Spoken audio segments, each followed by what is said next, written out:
Hope you all are fine. Today we are going to start our chapter number 6 of class 12th Indian Economic Development. The name of chapter is Employment, Growth, Informalization and Other Issues. Basically इस chapter के अंदर हम उन चीज़ों के बारे में पढ़ेंगे जो रोज़गार को इफ़ेक्ट करते हैं और एम्प्लॉयमेंट किस तरह का होता है, या फिर और जो अदर एस्पेक्ट्स हैं जैसे जॉबलेस ग्रोथ हो गया या formalization of workforce, informalization, formal sector, वो सब हम इस चैप्टर के अंदर कवर करेंगे. Basically these notes are for 12th class students who are preparing for their board exams. And the book which is prepared under these notes is of Sandeep Garg. ठीक है ना, macro economics by Sandeep Garg. So let us continue. Introduction. Work plays an important role in our lives as individuals and as member of society. देखिए, जब हम मेहनत करते हैं और हम पैसा कमाते हैं तो एक तो हमारी अपनी ज़रूरतें पूरी होती हैं और जीवन अच्छा चलता है. समाज में भी हम समाज का भी भला करते हैं. जैसे फॉर एग्जांपल मैं टीचर हूँ तो मेरे को जो सैलरी मिलती है उससे मेरी अपनी नीड्स भी पूरी होती हैं, फैमिली की भी, और जो सोसाइटी में मैं जिनको पढ़ा रहा हूँ तो वो लोग भी क्या बन रहे हैं, गुड ह्यूमन कैपिटल. तो जब कोई व्यक्ति काम करता है तो वो खुद के लिए नहीं करता, वो समाज के लिए भी करता है. Every rational man aims to get engaged in certain work to earn a living. और हर समझदार व्यक्ति जीवन में कभी ना कभी किसी ना किसी काम में एम्प्लॉयड होना चाहता है ताकि वो अपनी रोजी रोटी कमा सके. Employment is an activity from which a person earns means of livelihood.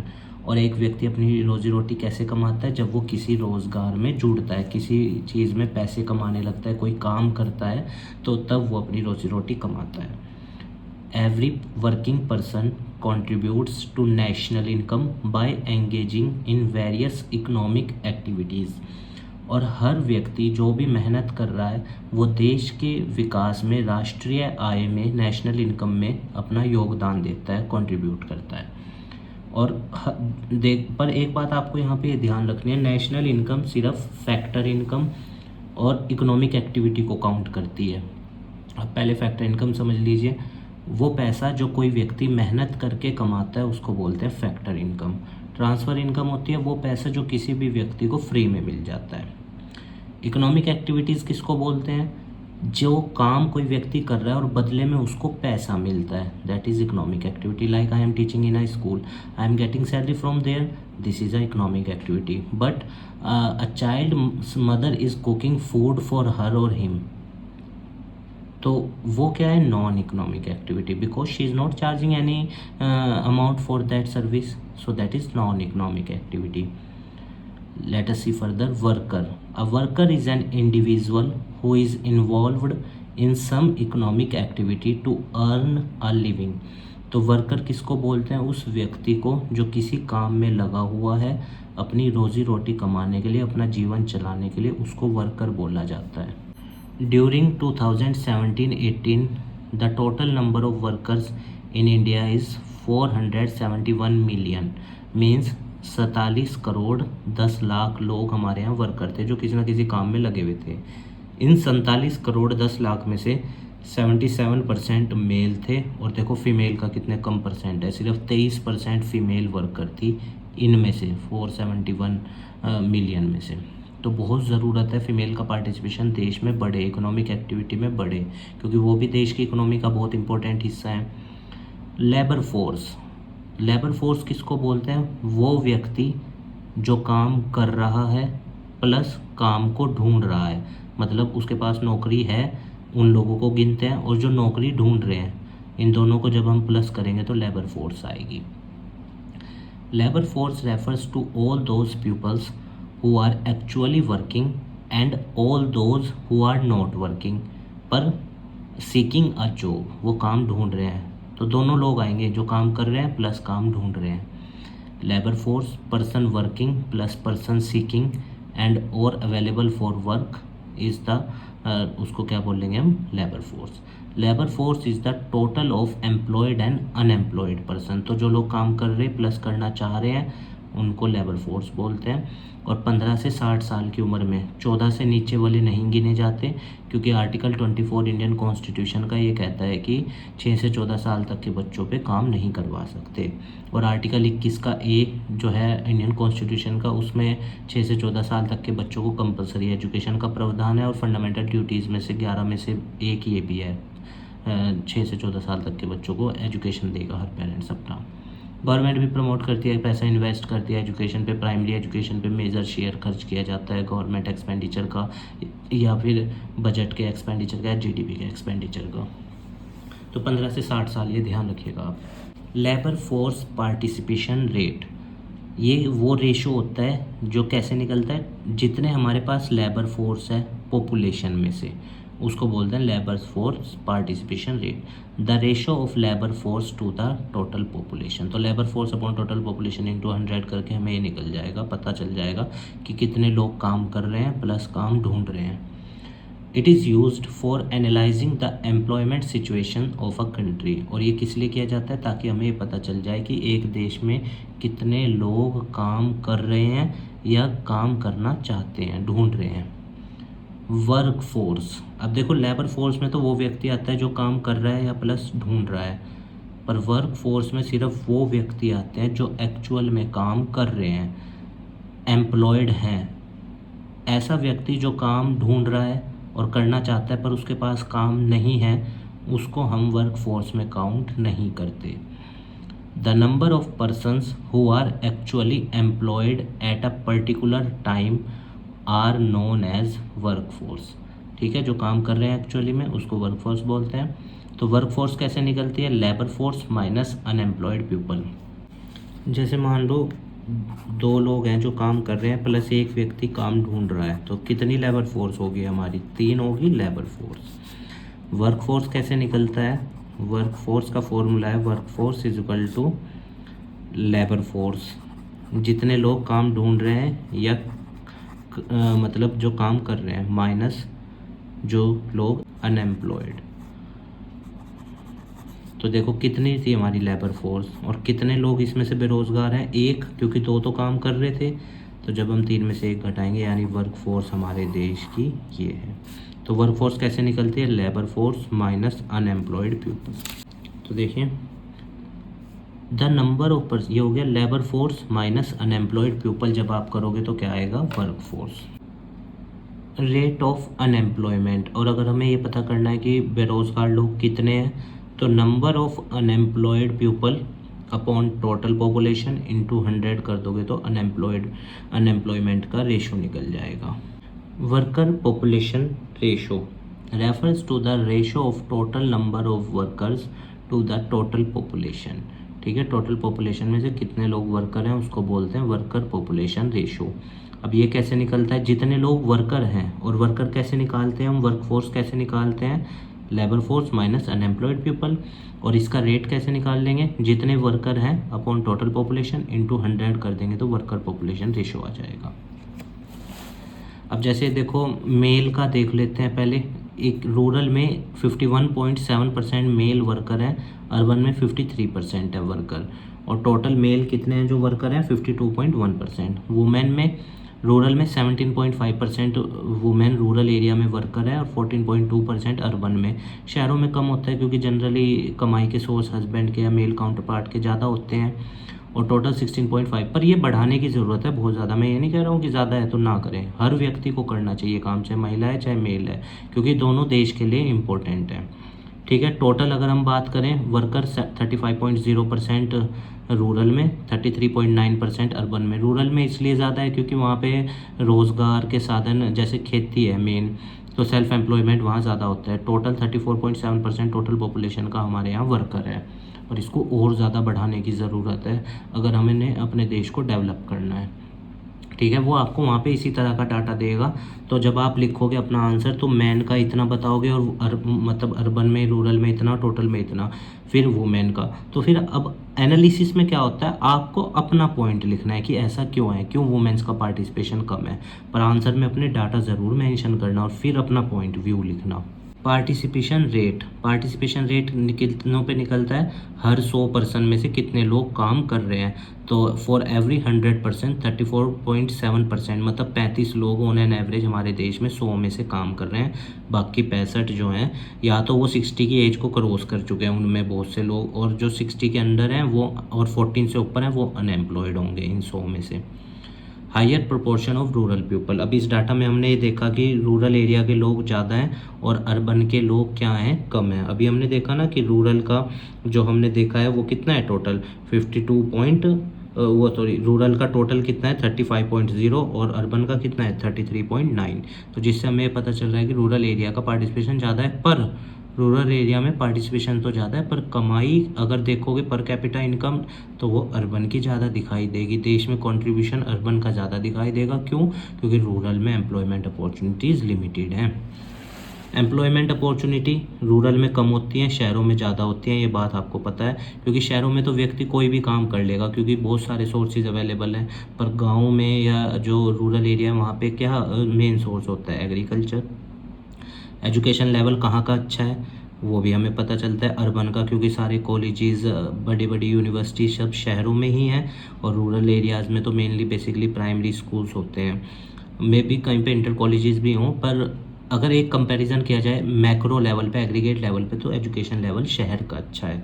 तभी तो देखिए शहर में लोगों का standard of living in comparison to rural economy ज़्यादा अच्छा है, वो ज़्यादा अच्छी सैलरीज कमा रहे हैं। Higher proportion of male workers, male कहाँ पे ज़्यादा है, रूरल में 51.7% अभी हमने डाटा में देखा और अर्बन में 50। आप भी इसी तरह एनालिसिस करोगे वहाँ पे जब बोर्ड में इस तरह का डाटा का क्वेश्चन है, एक तो आना ही आना है, तो इस तरह से आप अपने पॉइंट्स बनाओगे, डाटा ज़रूर मेंशन करोगे और बताओगे। इस साल भी था 2023 का जो बोर्ड हुआ है, तो रूरल में 51.7 है और अर्बन का 53.0 है, क्योंकि और फीमेल रूरल का कितना है 17.5 और अर्बन का फीमेल का कम है। तो देखने को ये मिलता है कि जो रूरल एरिया है वहाँ पे मेल जो हैं वो अर्बन के मुकाबले कम काम कर रहे हैं, पर महिलाओं की बात करें रूरल में तो वो ज़्यादा कर रही हैं, क्योंकि वो खेत का भी करती हैं काम, घर का भी करती हैं। और शहरों में जनरली वुमेन जो होती हैं वो घर का काम करती हैं और जो एम्प्लॉयड हैं वो बाहर का करते हैं। ठीक है ना? तो कहने का मतलब क्या है, घर का भी करती हैं वो। कहने का मतलब क्या है कि रूरल वुमेन का पार्टिसिपेशन ज़्यादा है, पर रूरल वुमेन की एक्टिविटी को generally not paid, non economic में कंसिडर किया जाता है, क्योंकि उनको जो जैसे वो खेत में अपने जाके काम कर रही हैं तो एज अ सैलरी और एज अ इकोनॉमिक एक्टिविटी के रूप में उसको कंसिडर नहीं किया जाता। ठीक है ना? More women workers in rural area, और रूरल में वुमेन वर्कर ज़्यादा है अर्बन के मुकाबले, क्योंकि अर्बन में मेनली सोर्स ऑफ एम्प्लॉयमेंट मैंने आपको बता दिया ज़्यादा होता है, रूरल में सोर्स ऑफ एम्प्लॉयमेंट या इनकम कम होता है, तो इसलिए महिला को भी वहाँ पे काम करना पड़ता है। हालांकि दोनों जगह करना चाहिए, मैं तो ये कहता हूँ कि 100% हो ये, क्योंकि दोनों इक्वल देश के लिए ज़रूरी है, मेल भी और वो फीमेल भी। अंडर एस्टिमेट किया जाता है वुमेन वर्कर को, ये मैंने बताया जैसे अभी रूरल एरियाज़ में या अर्बन एरियाज़ में जो महिला काम करती है उसके लिए उसको पैसा नहीं दिया जाता है एज अ सैलरी के रूप में, उसकी एक्टिविटीज़ को नॉन इकोनॉमिक माना जाता है, और दिया भी जाता है तो फिर बहुत कम होता है। कहीं भी देख लीजिएगा आप, फॉर्मल सेक्टर में तो इक्वल पे वाला है, पर इनफॉर्मल में जनरली ये देखा गया है कि महिलाओं की सैलरी मेल के मुकाबले कम होती है, जनरली मैक्रो लेवल पे कह रहा हूँ। एम्प्लॉयमेंट एक एक्टिविटी होती है जिसमें एक पर्सन लगता है अपनी रोज़ी रोटी कमाने के लिए, और ये हर पर्सन से डिफ़र होती है, पर्सन टू पर्सन डिफ़र होती है। कोई किसी चीज़ में रोज़गार करता है, कोई सेल्फ एम्प्लॉयड बनता है, या कोई किसी के यहाँ नौकरी करता है। तो आइए टाइप्स देखते हैं एम्प्लॉयमेंट के। सेल्फ एम्प्लॉयमेंट उसको बोलते हैं जब वर्कर किसी के यहाँ नौकरी नहीं करता, वो अपने संसाधनों का यूज़ करता है, अपना बिजनेस खोलता है, तो उसको सेल्फ एम्प्लॉयड व्यक्ति बोलते हैं। जैसे एग्रीकल्चर में लोग अपनी ज़मीन बो रहे हैं तो वो सेल्फ एम्प्लॉयड है, या फिर अगर किसी ने अपनी दुकान खोल रखी है, फैक्ट्री खोल रखी है, बिजनेस खोल रखा है, सेल्फ एम्प्लॉयमेंट, खुद को रोजगार दे रहा है।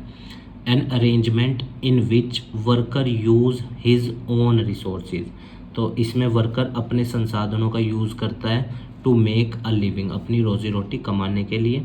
ठीक है, किसी के यहाँ नौकरी नहीं करता, ये है सेल्फ एम्प्लॉयमेंट। वेजेस एम्प्लॉयमेंट क्या होता है, इसमें जो वर्कर होता है वो किसी के यहाँ नौकरी करता है और अपनी जो होता है मेहनत को बेचता है। ठीक है, an arrangement in which worker sell his labour, upon his or her labour, ठीक है, मेल भी हो सकती है वर्कर, फीमेल भी, एंड अर्न वेजेस, और बदले में उसको पैसा मिलता है। अब पैसा दो तरीक़ों से मिलता है, रेगुलर वर्कर, कैजुअल। जैसे मान लो मैं स्कूल में पढ़ा रहा हूँ तो मेरे को महीने में सैलरी मिलती है, मैं हूँ रेगुलर वर्कर, मेहनत मैं भी बेच रहा हूँ अपनी, पर मेरे को सैलरी कब मिलती है, महीने में, रेगुलर। और कैजुअल उसको बोलते हैं जो सुबह मेहनत करे दिन भर और शाम को अपनी दिहाड़ी ले ले, जैसे मजदूर होता है तो वो कैजुअल वर्कर है। ठीक है, दोनों मेहनत बेचते हैं, रेगुलर वर्कर भी और कैजुअल भी, पर एक को सैलरी महीने के अंत में मिलती है और एक को उसके डेली बेसिस पे, कैजुअल वर्कर। जैसे एमजी नरेगा के जो एम्प्लॉयमेंट होता है वो कैजुअल वर्कर्स का होता है, पर डे की दिहाड़ी मिलती है।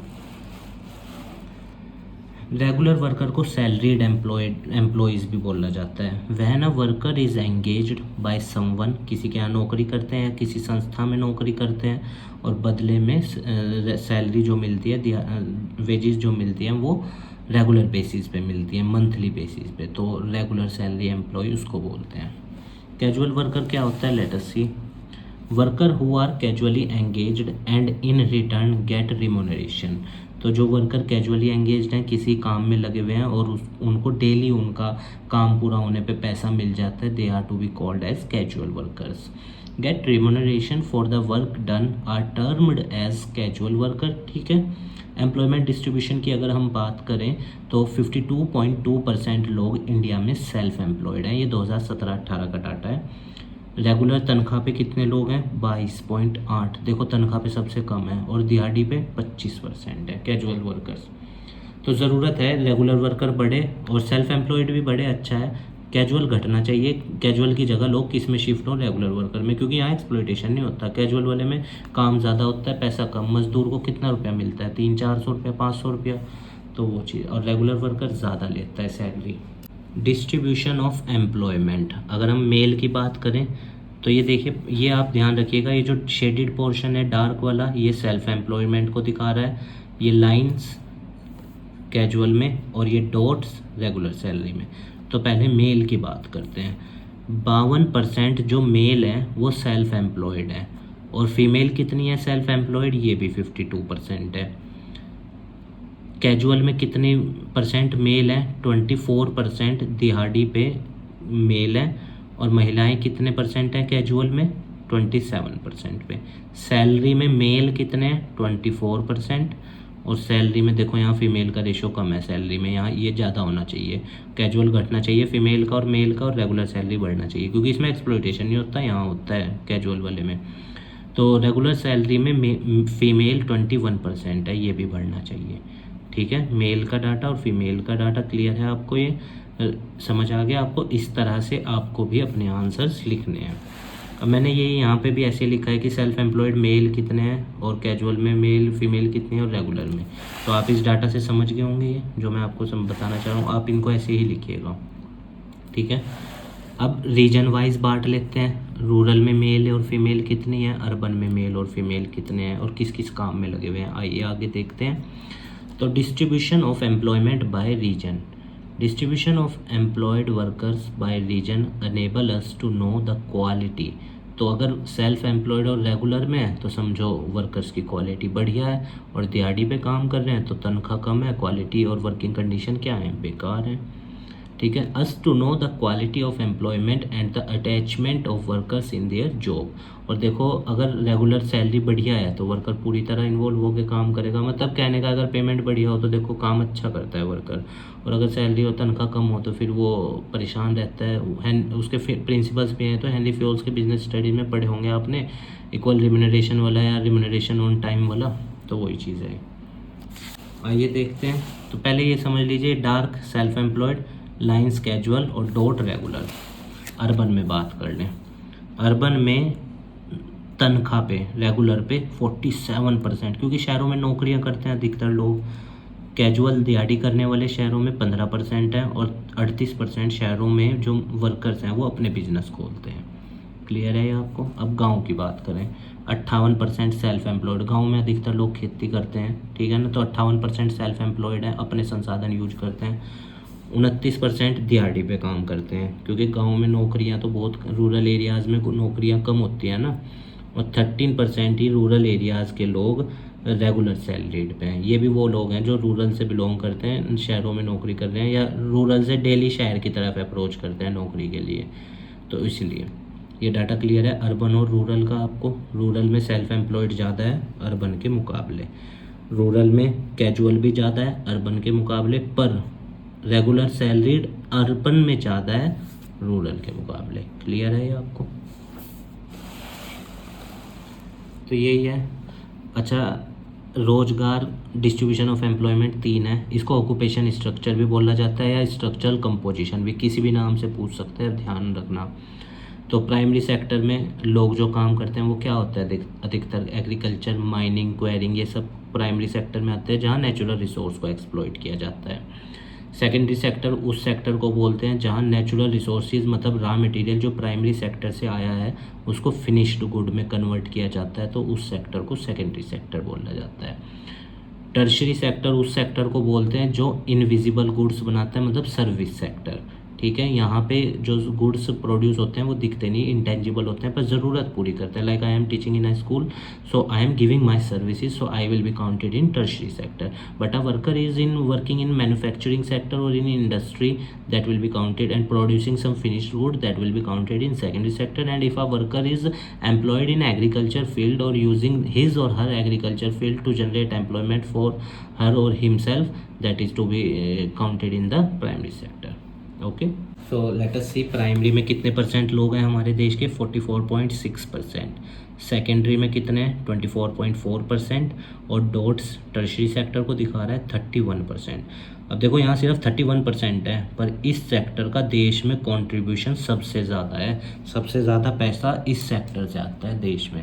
पर इधर देखो आप, यहाँ पे लोग कितने ज़्यादा लगे हुए हैं, 44.6%। पर यहाँ पे प्राइमरी सेक्टर से देश के जीडीपी में कंट्रीब्यूशन सबसे कम है, सबसे ज़्यादा इसका सेक्टर का है, देन इसका, और देन सबसे कम इसका। एक टाइम ऐसा था कि जब देश आज़ाद हुआ था उस टाइम 75% से ज़्यादा पॉपुलेशन एग्रीकल्चर में थी। अब खेती भी कम होती जा रही है क्योंकि हर व्यक्ति सोचता है उसका बेटा किसी और सेक्टर में जाए, और दूसरा फिर खेती डे बाय डे कम भी इसलिए हो रही है क्योंकि डेवलपमेंट प्रोजेक्ट, नई नई कॉलोनीज़ बन रही है, हाईवेज़ बन रहे हैं, इंफ्रास्ट्रक्चर डेवलपमेंट में ज़मीन भी तो कम जाती जा रही है ना, तो उस वजह से खेती का जो रोल है वो कम होता जा रहा है और टर्शरी और मैन्युफैक्चरिंग सेक्टर का बढ़ता जा रहा है। Very important for board exam, jobless growth. Jobless growth किसको बोलते हैं, जब देश तो तरक्की करे, देखो जीडीपी तो कहाँ है देश का, कितनी ऊपर है, और एम्प्लॉयमेंट कितनी नीचे है, इसको बोलते हैं जॉबलेस ग्रोथ। कि देश तरक्की तो बहुत कर रहा पर नौकरियां नहीं बढ़ रही, jobless growth. Jobless growth refers to a situation when the economy is able to produce more goods. Like our Indian economy is producing more and more goods, but if I talk about the rate of growth in employment as compared to the GDP, that is much low. So the difference between GDP rate and the employment rate is called jobless growth. ठीक है, proportionate to the change में जो difference होता है उसकी बात कर रहे हैं। तो proportionate increase in employment opportunities. तो जीडीपी कहाँ है, रोजगार कहाँ है, इनके बीच का गैप जॉबलेस ग्रोथ होता है, ध्यान रखना, पूछ सकता है बोर्ड एग्जाम में और इवन सीयूईटी में भी। अब डे बाय डे एम्प्लॉयमेंट का स्ट्रक्चर बदल रहा है। अभी मैंने आपको बताया खेती कम होती जा रही है, कौन से सेक्टर बढ़ रहे हैं, सेकेंडरी और टर्शरी, क्योंकि आपको पता है खेती एक तो रिस्की बिजनेस है और मेहनत बहुत ज़्यादा है, मुनाफा कम है। अगर स्मॉल फार्मर है तो उसके लिए तो वो तो खेती सोचता ही नहीं, क्योंकि उसको पता है कि जितनी मेहनत लग जानी है उतना मुनाफा नहीं है। फिर वो ज़मीन को क्या करता है, किसी इंफ्रास्ट्रक्चर डेवलपमेंट के लिए यूज़ करता है या कॉलोनीज़ बना देते हैं। तो फिर इसी तरह हमारा जो प्रोडक्टिव लैंड है, वो जो फर्टाइल लैंड है वो कम होता जा रहा है डे बाय डे, कई हज़ार हेक्टेयर ज़मीन, क्योंकि पॉपुलेशन इतनी बढ़ रही है, घर तो बनाने पड़ेंगे, नई नई कॉलोनीज़ बन रही है। अच्छा, फिर लोगों की ग्रीड भी है, एक घर काफ़ी है, 2-3 प्लाट लेने हैं, 4 प्लाट लेने हैं, तो प्लाट तभी तो आ रहे हैं जब फर्टाइल लैंड में प्लॉटिंग हो रही है। तो ये सोचने की चीज़ है। चेंजिंग स्ट्रक्चर ऑफ एम्प्लॉयमेंट का स्ट्रक्चर बदलता जा रहा है। The development strategies in many countries including India have always aimed at reducing the proportion of people depending on agriculture. India की बात कर लो चाहे या दूसरे देशों की, हर देश एग्रीकल्चर से डिपेंडेंसी कम करना चाहता है। ये आपने चैप्टर 3 में भी पढ़ा होगा, न्यू इकोनॉमिक पॉलिसी वाले में, लिबरलाइजेशन, प्राइवेटाइजेशन और ग्लोबलाइजेशन वाले में, कि उस पॉलिसी के अंदर, न्यू इकोनॉमिक पॉलिसी में एग्रीकल्चर की बात ही नहीं करी गई थी। आपकी बुक में भी मेंशन है, सब्सिडीज़ घटा दी गई या इंपोर्ट ड्यूटीज़ उस पर कम कर दी गई एग्रीकल्चर प्रोडक्ट्स पे। तो जब एग्रीकल्चर सेक्टर पे ध्यान ही नहीं दिया जा रहा है तो फिर किसान के या जो रूरल एरियाज़ में रहने वाले लोग हैं उनकी इनकम कैसे बढ़ेगी। और इंडिया जैसे देश के लिए तो ये बहुत ज़्यादा ज़रूरी है रूरल सेक्टर का डेवलपमेंट। हालांकि गवर्नमेंट कर भी रही है, पर और ज़रूरत है कि हम उन लोगों को ज़्यादा से ज़्यादा डेवलप बनाएं, क्योंकि मेजर पॉपुलेशन हमारे देश की रूरल एरियाज़ में ही है। तो डेवलपमेंट देखो, जैसे प्राइमरी सेक्टर 1972 में इतना था, देश में 74.3% लोग खेती करते थे। सेकेंडरी सेक्टर में कितने लगे हुए थे, 10.9%, और टर्शरी में 14.8%। पर 2017-18 में देखो, प्राइमरी सेक्टर 74 से सीधा कितने पे आके गिरा, 44 पे, 30% लोग। और उस टाइम पॉपुलेशन कम थी, उस टाइम हम 60-70 करोड़ थे और अब 140 करोड़ के आसपास हैं। तो देखो, तो ये हो रहा है। और सेकेंडरी सेक्टर 10 से 24%, यानी उस टाइम 7 करोड़ थे और आज 140 का लगाओगे तो 35-36 करोड़। टर्शरी सेक्टर 14.8 था और आज 31% देश में कंट्रीब्यूशन, या देश में वर्क फोर्स और जहाँ इन्वॉल्व है वो 31% टर्शरी सेक्टर में। ये 47 करोड़ 10 लाख लोगों को डिस्ट्रीब्यूट कर रहे हैं हम आज के संदर्भ में, ये वाला डाटा क्लियर है। तो ज़रूरत क्या है, इस सेक्टर को भी बढ़ाया जाए। चलिए, खेती नहीं तो अलाइड सेक्टर जैसे बी कीपिंग ये हो गया, या फिशिंग हो गया, तालाब बना के वो कर लेना, मछली पालन, या फिर पोल्ट्री फार्म या लाइव स्टॉक फार्मिंग बढ़ा दें, उससे भी हम एग्रीकल्चर को डेवलप कर सकते हैं, किसान की कमाई बढ़ा सकते हैं। कैजुअलाइजेशन ऑफ वर्क फोर्स, अब इसको क्या बोलते हैं, देखो, जब सेल्फ एम्प्लॉयड इरेगुलर सैलरी मतलब से लोग दिहाड़ी की तरफ शिफ्ट हों, उसको बोलते हैं कैजुअलाइजेशन। जैसे मान लो कोई व्यक्ति तनख्वाह पे नौकरी करता था, अब उसकी नौकरी चली गई और अब वो मजदूरी कर रहा है, कैजुअलाइजेशन हुआ है। या पहले सेल्फ एम्प्लॉयड था, अपना बिजनेस खोल रखा था, पर अब दिहाड़ी कर रहा है, सेल्फ एम्प्लॉयड। कोरोना की वजह से बहुत इफेक्ट पड़ा ना, तो वो चीज़। The process of moving from self employed and regular salary से किसकी तरफ शिफ्ट होना, कैजुअल की तरफ, दिहाड़ी की तरफ, तो उसको बोलते हैं casualisation of work force. Data देखते हैं। देखो, सेल्फ एम्प्लॉयड लोग 1972 में कितने थे, 61.4%, 52 रह गए बस 2017 में, और अब तो और कम हुआ होगा ये। तनख्वाह पे नौकरी करने वाले कितने थे, 15.4, ये बढ़ा है क्योंकि आप जानते हो इंफ्रास्ट्रक्चर वो सब डेवलप हो रहा है। पर ये वाला डाटा अगर बढ़ रहा है ना दिहाड़ी वाले मजदूर का, तो ये देश के लिए ठीक नहीं है, क्योंकि इससे फिर लोगों का स्टैंडर्ड ऑफ लिविंग कम होता है। 23.2, क्योंकि आप जानते हो इंडिया में दिहाड़ी बहुत कम है, 500 रुपये 400 रुपये मिलते हैं एक मजदूर को रोज़ के काम करने के, और दिन भर हार्श लेबर करता है 12 घंटे के आसपास। कैजुअल वर्कर 23.2% है थे, और अब 25% 17 में, और अब ये और बढ़ा होगा। ठीक है, इस तरह का डाटा देगा आपको भी वो करने को, तो आप अपने आंसर में डाटा भी यूज़ करोगे, साथ साथ में अपना व्यू भी लिखोगे, एनालिसिस जो आपने किया है कि ऐसा क्यों है। स्लो ग्रोथ ऑफ एम्प्लॉयमेंट, पहला तो कारण यह है कि देखो, रोज़गार हमारे यहाँ रेगुलर सैलरी हो चाहे सेल्फ एम्प्लॉयड हो, सेल्फ एम्प्लॉयड में कंपटीशन बहुत ज़्यादा है और रेगुलर सैलरी में नौकरियाँ हैं ही कहाँ जितनी पॉपुलेशन है, इसलिए लोग दिहाड़ी की तरफ शिफ्ट हो रहे हैं। Slow growth of employment in the organise sector, organise और अनऑर्गेनाइज, ऑर्गेनाइज बोलते हैं फॉर्मल सेक्टर को, अनऑर्गेनाइज बोलते हैं इनफॉर्मल को। तो फॉर्मल सेक्टर में ग्रोथ बहुत कम है, इसीलिए लोग इनफॉर्मल की तरफ ज़्यादा शिफ्ट हो रहे हैं। अभी मैं आगे आपको फॉर्मल और इनफॉर्मल का डिफरेंस भी बताऊंगा। Increase in demand for casual labour in expanding construction, trade और सर्विसेज में दिहाड़ी मजदूर की डिमांड बढ़ रही है। अब मान लो कोई व्यक्ति है, उसको कोई काम नहीं मिल रहा, अब पेट तो पालना ही है, तो फिर इसलिए वो क्या करेगा, दिहाड़ी पे ही काम करेगा। Self employed small and marginal farmer casual बन जाते हैं, क्योंकि खेती में थोड़ी सी ज़मीन है, 2-4-5 बीघा, लागत इतनी आ जाएगी, मुनाफा होगा नहीं, तो वो खेती के साथ साथ मजदूरी भी करते हैं, या खेती छोड़ के मजदूरी पे लग जाते हैं, क्योंकि उन्हें पता है कि 5 बीघे में कुछ होने तो है नहीं, पूरा दिन मेहनत भी करनी। क्लियर है, कैजुअलाइजेशन बोर्ड के लिए इम्पोर्टेंट है। इनफॉर्मलाइजेशन ऑफ इंडियन वर्कफोर्स, देखो, जब लोग फॉर्मल सेक्टर से इनफॉर्मल की तरफ शिफ्ट होते हैं तो उसको बोलते हैं इनफॉर्मलाइजेशन। ठीक है, मैं आपको फॉर्मल और इनफॉर्मल सेक्टर का डिफरेंस बताता हूँ। आइए देखते हैं। Workers who work in organise sector are is known as formal sector. तो जो ऑर्गेनाइज सेक्टर में काम कर रहे हैं वो फॉर्मल, और जो अनऑर्गेनाइज में वर्कर काम कर रहे हैं वो क्या है हमारे इनफॉर्मल।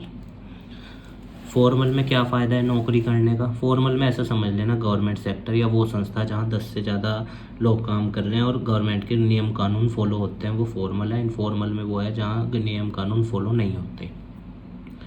अब फॉर्मल सेक्टर में क्या होता है? सिक्योरिटी बेनिफिट, पीएफ वो सब कटता है, ग्रेचुइटी भी मिलती है, फंड भी मिलता है, provident fund, pension, etc. Informal में कुछ नहीं मिलता, ठीक है ना। और अगर एक भी दिन की छुट्टी लग गई ना तो तनख्वाह अलग कटती है। इकोनॉमिक इंटरेस्ट ऑफ वर्कर्स पे पूरा ध्यान दिया जाता है, सारे लेबर कानून फॉलो होते हैं। इनफॉर्मल में कोई लेबर कानून नहीं फॉलो होता, इवन एक्सप्लॉयटेशन होता है, अगर कोई गलती हो जाए पीट दिया तक जाता है, और फिजिकल एक्सप्लॉयटेशन, साइकिक एक्सप्लॉयटेशन वो सब किया जाता है। सोशल एक्सप्लॉयटेशन भी सबके सामने बेइज्जती कर दी जाती है यहाँ इनफॉर्मल में। वहाँ तो लेटर दिया जाएगा कि आपसे गलती हुई, इसका जवाब दो। Worker can form trade unions यहाँ बना सकते हैं, यहाँ कोई ट्रेड यूनियन एग्जिस्ट करती है इनफॉर्मल सेक्टर में। और एक्सप्लॉयटेशन बहुत है यहाँ पे तनख्वाह बढ़िया होती है, सैलरी आपने जानते ही हो फॉर्मल वर्कर्स की कितनी है। गवर्नमेंट जॉब्स में लाख लाख रुपए तक है, स्कूलों में 50,000 रुपये है, और यहाँ पे वर्कर को कितने मिलते हैं? मान लो कोई किसी की दुकान पे काम कर रहा है, 7-8 हज़ार, 10,000, 15,000, या दिहाड़ी पे काम कर रहा है 300-400 रुपये रोज़। फॉर्मल सेक्टर देश में सिर्फ 6% है टोटल वर्कफोर्स का। वो 47 करोड़ जो अभी हमने पढ़े थे ना, उसका सिर्फ 6% लोग फॉर्मल में है, 94% इनफॉर्मल में है। सोचो ये लोग कैसे सर्वाइव कर रहे होंगे। मेल का डाटा देख लो, मिलियंस में है। फॉर्मल में मेल 24 मिलियन है, यानी 2 करोड़ 40 लाख पुरुष फॉर्मल में। महिला कितनी है? 60 लाख बस। देखो कितना कम है फीमेल का रेशो फॉर्मल में। और टोटल की बात करें तो 3 करोड़ लोग हैं, मेल और फीमेल दोनों। 30 मिलियन का मतलब 3 करोड़ ना, ये मिलियन में है सारा डाटा। तो 3 करोड़ लोग सिर्फ फॉर्मल में हैं। अगर इनफॉर्मल की बात करें, पुरुष कितने हैं? 31 करोड़। और फीमेल कितनी है इनफॉर्मल में? 13 करोड़ 30 लाख। और टोटल 44 करोड़ 30 लाख लोग देश में इनफॉर्मल में हैं। बताओ, 443 मिलियन, यही तो हुआ 44 करोड़ 30 लाख। तो बहुत ज़रूरत है फॉर्मल सेक्टर को बढ़ाने की, ताकि लोगों का स्टैंडर्ड ऑफ लिविंग और कमाई बढ़ सके, ठीक है। अब बेरोज़गारी क्या होती है? अनएम्प्लॉयमेंट ये वो सिचुएशन है जब वर्कर काम तो ढूंढ रहा है पर उसे काम नहीं मिल रहा, और बहुत ही बुरी सिचुएशन होती है लाइफ की। फेस कर चुका हूँ इसलिए बता रहा हूँ, क्योंकि इतना पैसा भी नहीं होता कि इंसान अपने लिए सर्वाइवल कर सके। तो इसीलिए मेहनत करना है हमने लाइफ में, ताकि हम एम्प्लॉयड बने रहें। तो unemployment refers to a situation in which people are willing, काम कर सकते हैं और काम करना चाहते भी हैं पर नौकरी नहीं मिल रही, तो उस व्यक्ति को बेरोज़गार बोलते हैं, ठीक है। जो व्यक्ति काम करना चाहता है पर काम नहीं मिल रहा, ऐसे व्यक्तियों को हम बेरोज़गार नहीं बोल सकते। जो काम तो है पर करना नहीं चाहते, उन्हें हम बेरोज़गार नहीं मानते। तो 3 तरीके से डाटा मिलता है बेरोज़गारी का। एक तो सेंसस से, जो हर 10 साल में होती है, 1881 में हुई थी पहली बार, ठीक है ना, लोड में हो, ध्यान रखना। नेशनल स्टैटिस्टिकल ऑफिस, ठीक है। और ये NSSO प्लस CSO को मिला के ये बन गया अब नेशनल स्टैटिस्टिकल ऑफिस, ध्यान रखना। नेशनल इनकम भी यही मेज़र करता है। Directorate general of employment and training, data of registration with employment exchange, जो अपना इस साइट पे रजिस्ट्रेशन करते हैं एम्प्लॉयमेंट का, कि वो रोज़गार कर रहे हैं नहीं कर रहे हैं। तो ये चीज़, ये 3 सोर्स हैं। बेरोज़गारी के टाइप्स की बात कर लें अगर हम, डिस्गाइज्ड अनएम्प्लॉयमेंट, छिपी हुई बेरोज़गारी क्या होती है ये? जैसे मान लो कोई काम है और उसमें 2 लोग चाहिए पर 4 लोग लगे हुए, तो हमें तो दिखने में लगेगा कि ये 4 लोग काम कर रहे, पर 2 क्या हैं वहाँ एक्स्ट्रा हैं, छिपे हुए बेरोज़गार। इंडिया में एग्रीकल्चर में सबसे ज़्यादा है ये डिस्गाइज्ड अनएम्प्लॉयमेंट। तो डिस्गाइज्ड अनएम्प्लॉयमेंट क्या होती है? Excess people are involved over the required number. Seasonal क्या होता है? सीज़न है तो काम है, सीज़न नहीं है तो व्यक्ति बेरोज़गार हो गया। खेती में ही होती है ये भी सबसे ज़्यादा सीजनल अनएम्प्लॉयमेंट, ठीक है। सीज़न है तो काम करते हैं, सीज़न के जाते ही फिर से बेरोज़गार। ओपन अनएम्प्लॉयमेंट का दूसरा नाम है इनवॉलेंट्री। ओपन अनएम्प्लॉयमेंट का मतलब होता है कि वर्कर काम ढूंढ रहा है, काम कर भी सकता है और एबल भी है, पर उसे काम नहीं मिल रहा, तो वो व्यक्ति ओपन अनएम्प्लॉयड है, इनवॉलेंट्री अनएम्प्लॉयड है। अनैच्छिक, इनवॉलेंट्री का मतलब अनैच्छिक। फ्रिक्शनल या टेम्पररी, इसको बोलते हैं, देखो मान लो मैं कहीं पे जॉब कर रहा हूँ, ठीक है, एक ए कंपनी है उसमें मैं जॉब कर रहा हूँ, मैं आपको समझाता हूँ। मान लो मैं किसी, ये ए कंपनी है इसमें जॉब कर रहा हूँ और ये बी कंपनी है, यहाँ मेरी सैलरी फॉर एग्जांपल 50,000 है, ठीक है, और ये बी कंपनी, और यहाँ बी कंपनी मुझे ऑफ़र कर रही है 60,000 का फॉर एग्जांपल, या 70 का, जितने का भी, और ये कह रही है कि 1 अप्रैल से ज्वाइन करना हमारे यहाँ, और अभी तारीख है 25 मार्च, ठीक है। ए कंपनी में मैंने इस कंपनी को आज ही छोड़ दिया। अब कितने दिन पहले छोड़ा? 7 दिन पहले, है ना। तो 7 दिन के लिए मैं क्या हूँ? बेरोज़गार हूँ, क्योंकि 8वें दिन तो मुझे इस कंपनी में नौकरी मिल ही जानी है। इसको बोलते हैं फ्रिक्शनल। टेम्पररी है ये, टेम्पररी है, 7 दिन की है बस ये बेरोज़गारी, उसके बाद तो नौकरी मिल ही जानी है। तो रेफर्स टू द अनएम्प्लॉयमेंट, ये वो बेरोज़गारी है जो कब होती है? जब वर्कर एक जॉब से दूसरी जॉब पे जाता है, तो जितने भी दिन वो घर बैठता है या बीच में खाली होता है वो फ्रिक्शनल अनएम्प्लॉयड है। स्ट्रक्चरल अनएम्प्लॉयमेंट क्या होती है ये भी देखते हैं। मान लो ए कंपनी में नौकरी निकली और इन्होंने कहा कि हमें वो व्यक्ति चाहिए जिसके पास MBA हो। अब मेरे पास तो एम और एग्जाम्पल MA, तो क्या ये मुझे नौकरी देंगे ये लिमिटेड वाले? नहीं ना। तो इसको बोलते हैं स्ट्रक्चरल। जब एक व्यक्ति इसलिए बेरोज़गार रह जाए क्योंकि उसके पास वो क्वालिफ़िकेशन नहीं है जो नौकरी करने के लिए चाहिए, ठीक है, तो इसको बोलते हैं friction structural. Which occurs due to mismatch of qualification, mismatch होगी ना, जो वर्कर के पास है और जो नौकरी के लिए चाहिए, तो इसको बोलते हैं स्ट्रक्चरल। बेरोज़गारी होती क्यों है? आइए देखते हैं। जब देश तरक्की धीरे धीरे करता है तब बेरोज़गारी होती है, क्योंकि जब देश तरक्की करेगा, रोज़गार बढ़ेगा, तभी तो होगा ना रोज़गार। पॉपुलेशन ज़्यादा हो, क्योंकि जब पॉपुलेशन ज़्यादा होता है तो डिस्ट्रीब्यूशन ऑफ रिसोर्सेज भी ज़्यादा होता है, फिर पर शेयर ऑफ रिसोर्सेज घट जाता है। अनडेवलप्ड एग्रीकल्चर, इंडिया जैसा देश जहाँ पे एग्रीकल्चर मेन सोर्स है, वहाँ पे अगर एग्रीकल्चर जैसे हमारे यहाँ अनडेवलप्ड है तो अंडर डेवलप्ड है, या अब तो डेवलप्ड हो रहा है, मॉडर्न टेक्निक्स यूज की जा रही हैं, पर फिर भी बहुत ज़रूरत है ताकि रिवेन्यू बढ़ सके किसान का। एजुकेशन सिस्टम डिफेक्टिव हो, कहने का मतलब है कि सही से ना पढ़ रहा हो बच्चा, या एक्सपेंडिचर एजुकेशन पे कम है गवर्नमेंट का, या फिर बच्चे का मन कुछ और है करने का, उसको कुछ और करा दिया जा रहा है, तो फिर वो तो बेरोज़गार ही बनेगा क्योंकि उसका पैशन ही नहीं था वो। स्लो ग्रोथ ऑफ इंडस्ट्री, अगर फैक्ट्रीज देश में धीरे धीरे लग रही है तो रोज़गार भी धीरे धीरे मिलेगा। अच्छा, अगर फैक्ट्री तेज़ी से लगा दें तब प्रॉब्लम। मान लो जैसे ये कह रहा है स्लो ग्रोथ ऑफ इंडस्ट्री, चलिए हमने फास्ट कर दी, फिर वो पोल्यूशन करेगी, वो डर्टी वेस्ट को वाटर में छोड़ेगी, वो ज़मीन घेरेगी, लैंड फर्टाइल लैंड भी जाएगी, तब प्रॉब्लम। तो कुल मिला के सारी प्रॉब्लम पॉपुलेशन के आसपास घूमती है। पॉपुलेशन कंट्रोल हो जाए तो बेरोज़गारी खुद कंट्रोल हो जाएगी।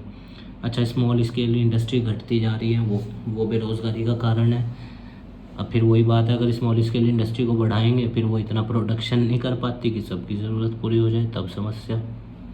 फॉल्टी प्लानिंग, यही नहीं पता कि करना क्या है इंसान को, तब वो बेरोज़गार रहता है। या गवर्नमेंट फॉल्टी प्लानिंग वेस्ट कर देती है रिसोर्स को, या अननेसेसरी एक्सपेंडिचर्स करती है जिन चीज़ों की ज़रूरत नहीं है, नॉन इकोनॉमिक पर्पजेज़ पे ज़्यादा पैसा खर्च हो जाता है, तब बेरोज़गारी। इनएडिक्वेट एम्प्लॉयमेंट प्लानिंग, कितने लोग किस सेक्टर में चाहिए उसकी प्लानिंग ना हुई हो, तब बेरोज़गारी। और देश में संपत्ति फॉर्मेशन धीरे धीरे हो रहा है, तब बेरोज़गारी। अगर संपत्ति फॉर्मेशन ज़्यादा तेज़ी से होगा फिर नेचुरल रिसोर्स एक्सप्लॉइट होंगे, तब प्रॉब्लम। तो कुल मिला के पॉपुलेशन कंट्रोल ही एक सॉल्यूशन है हर तरह की समस्या का जिससे देश जूझ रहा है, चाहे वो क्राइम हो, करप्शन हो, एनवायरमेंटल हो, प्रॉब्लम्स हो, या फिर और भी जितनी समस्याएं हैं। अच्छा, रेमेडियल क्या क्या है देखें। जीडीपी बढ़ा दो, तेज ग्रोथ कर दो। अरे भाई, अगर जीडीपी की ग्रोथ तेज कर दी, बेरोज़गारी तो कम हो जाएगी, प्रकृति की तो प्रॉब्लम बहुत बड़ी खड़ी हो जाएगी। जैसे आज के दौर में ओजोन डिप्लेशन, एनवायरमेंटल क्राइसिस कितने बढ़ गए हैं, बेरोज़गारी से तो ख़त्म हो जाएंगे, उससे तो फिर क्या करेंगे। पॉपुलेशन कंट्रोल, हाँ ये ठीक है, ये सबसे बढ़िया है। पॉपुलेशन ग्रोथ कंट्रोल करी जाए तो अनएम्प्लॉयमेंट कंट्रोल हो सकती है। सारी समस्याएं जैसे population control means family planning या लेट मैरिजेस, उससे एग्रीकल्चर सेक्टर को डेवलप कर दें। अब फिर वही बात है, डेवलपमेंट का मतलब समझना है यहाँ पे HYVCD या मॉडर्न फार्मिंग यूज करके। HYVCD यूज करेंगे या मॉडर्न टेक्निक्स यूज़ करेंगे तो ज़मीन खराब होगी, समझ रहे हैं। बेरोज़गारी तो कम हो जाएगी, ज़मीन तो ख़राब हो जाएगी। स्मॉल स्केल इंडस्ट्री को प्रमोट करें तो लार्ज स्केल इंडस्ट्री को ख़त्म करना पड़ेगा। अब लार्ज स्केल इंडस्ट्री ख़त्म होगी तो प्रोडक्शन घट जाएगा, फिर प्रॉब्लम। इम्प्रूवमेंट इन इंफ्रास्ट्रक्चर, इससे बेरोज़गारी कम होगी अगर इंफ्रास्ट्रक्चर इम्प्रूव करेंगे, पर उससे फिर लैंड डिग्रेडेशन ज़्यादा होगा। एम्प्लॉयमेंट प्रोग्राम्स चलाने चाहिए जिससे हम बेरोज़गारी कम कर सकते हैं, जैसे MG नरेगा या और भी बहुत सारे प्रोग्राम हैं डेली बेसिस पे जो गवर्नमेंट चला रही है।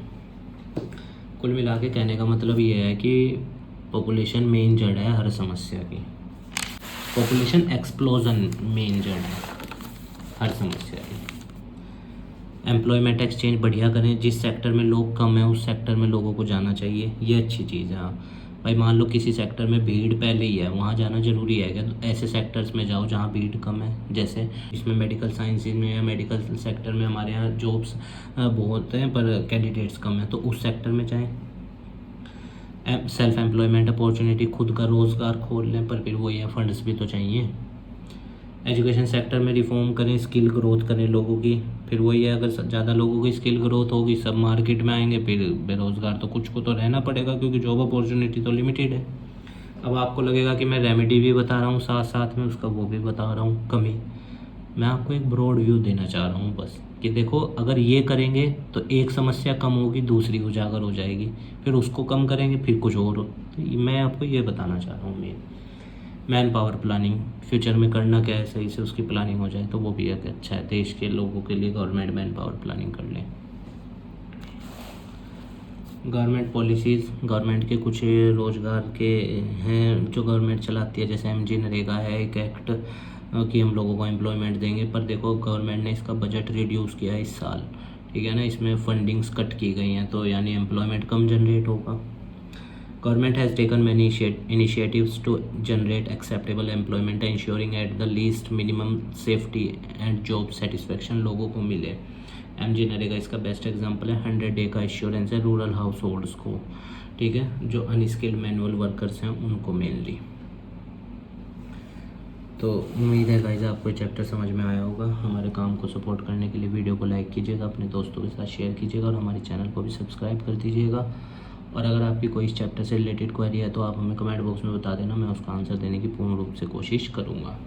आप स्वस्थ रहिए, खूब लाइफ में आगे बढ़िए, यही हमारी मनोकामना है। इस देश को अच्छा बनाइए, समाज को अच्छा बनाइए। चैप्टर 7 जल्द अवेलेबल हो जाएगा। Environment and sustainable development important chapter है वो भी।